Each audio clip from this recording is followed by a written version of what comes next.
Is there anything in general that you want to share? Any last bits of information or things that you've got going on? As far as the world of Marvel, we're limited in what we talk about. But as far as athletic training, I think the only other thing that I would really speak about is the idea that, kind of you already alluded to it. There's something to be said for the athlete to come back, whether you've graduated, whether you've gone on to another team or otherwise. Maintaining those relationships is really valuable, right? And that comes along to something I was thinking about when you were just addressing, the continuing learning, is that, and I recently said this in a discussion we were having, the idea that humility is massive, right? Understanding what you don't know is as valuable as understanding what you do. And my setting allows me to work with others and kind of lean on their understanding a lot as well. I can't tell you how many times I've called one of my best friends who's a pharmacist and be like, hey, man, I'm looking at this drug. I don't really know the interactions, right? And he kind of laughs and tells me I could Google it, which I can. But he usually gives me some measure of an explanation in addition to whatever I would have learned on Google. Working with orthopedic surgeons who have different approaches, dentists, ophthalmologists, podiatrists, all these people, as we already talked about, working collectively together is just massive. I do not regret going into athletic training in any measure. And if I could say anything to any of the students is that there will be times where it's going to be terrible and it's going to suck, but it's all worth it in my opinion. I absolutely love it. Yes, I definitely think you have to get into this profession. And all of my mentors, all of the people before me have said the same thing. You have to be an athletic trainer only if it's your passion. I don't know any athletic trainer that's going to go through all of the long hours, the demanding schedules, everything, if you really don't like it, because then it's just going to be miserable. But yeah, along those lines, there's one thing that I want to ask to leave it off with.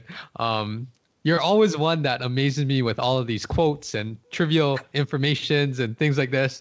So to leave it off on a good note, what is one of your favorite quotes on performance, or just from an athlete, maybe in general? What is one of your favorite quotes that has a good place in your heart, I guess, that can help other athletes to, whenever they're trying to train for their sport or whatever it is? Do you have any favorite quotes or favorite books or anything that you can pass on? Yeah, that's really funny. Two spring to mind, so I'll give them both to you.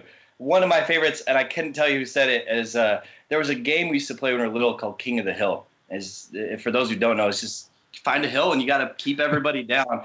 And the quote says, the king of the hill didn't just fall there. There's some measure of fight and struggle to get to the top of that mountain or hill or whatever the case may be. And the correlation with athletics, I think, is absolute in every setting. You don't just start out at the top. The greats didn't just fall there, right? The second is a little more deep, but I love it. And the quote is, that which we persist in doing becomes easier. Not because the nature of the task has changed, but our ability to do has increased. And I look back at that all the time, whether it's studying, whether it's personal, private, public, professional, or otherwise. If you keep at it, the task will become easier. And it's not that the task has gotten any easier, but our abilities will increase, right? And I love that quote, and I divert back to it in my own life all the time, and I think there's some application there as well. Oh, definitely. I mean, I learn things from you all the time, and I think that's a good quote.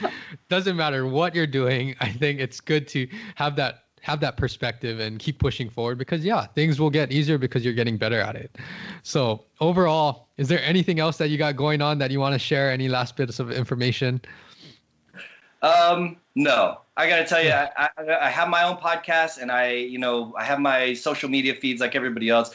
But it's been a treat and a privilege. I was really looking forward to coming on and speaking to you. And so I'm really grateful that you've not only included me in this, but also taken the time to speak to me. So I guess mahalo for all of that. And Yes, thank you so much, Jay. And I was looking forward to this conversation too. We got to touch base more often and keep connected. But we are going to put this feed up on my podcast and your podcast as well. Yeah. So what is your podcast for all of the listeners who want to check it out? It's on Spotify and iTunes. It's called Not So Ordinary People. My Instagram handle is airj09. While I don't have tons and tons of followers, if you're interested in those kind of social media outlets, by all means, you can find my podcast link on that as well. Yes, and I'll put all of that in the show notes. But I want to thank you so much again for taking some time out. I hope everything's okay over there and taking some time away from the road and away from the show. But take care and stay healthy. And thank you so much for coming on again. And we will be in touch. You too, man. All right, I'll plan on seeing you this summertime, sometime, probably in July. That's the plan. That is the plan. Thanks so much, Jay. And aloha.